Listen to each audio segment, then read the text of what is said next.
Hozir bundan avvalgi videoda mana shu e'londa ko'zdan qochirgan narsam bor ekan. Mana shu yerni o'qimabman. Mana shu qismni ish haqida batafsil ma'lumot berilgan joyi to'liq o'qib chiqing. Qanchalik katta bo'lmasin, qanchalik ko'p ma'lumot bo'lmasin. Mana shu avvalgi videoda xato qildim. Bunga topshirsa bo'ladi deb aytgandim. Ya'ni $50 price. Qarang, bu yerda nima deyapti? I need use a video for attached seed crushing product. Please apply if you live in USA deyapti. Iltimos ariza jo'nat agar sen Amerikada yashasang, USAda yashayotgan bo'lsang deyapti.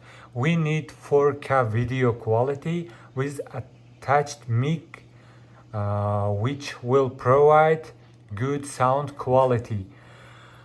Xo'p, bizga 4K qualityda ishlaydigan kuchli ovoz, sifatli ovoz bilan ishlaydigan UGC video creator kerak deyapti. Agarda sen USAda yashasangina apply qil deyapti. Bo'lmasa apply qilmay qo'ya qol deyapti. Garchi men bu yerlar to'g'ri kelsa ham, connectlari kam bo'lsa ham, Ozarbayjon ko'rinib turgan bo'lsa ham, qarang, Amerikan so'rayapti, Ozarbayjon bo'lsa ham. O'shaning uchun hammasini oxirgacha o'qib chiqing, batafsil o'qib chiqing va siz albatta yaxshi natijaga erishasiz. Hammaga rahmat. Like, avvalgi videoda aytganimdek, podpiska bosib qo'yinglar.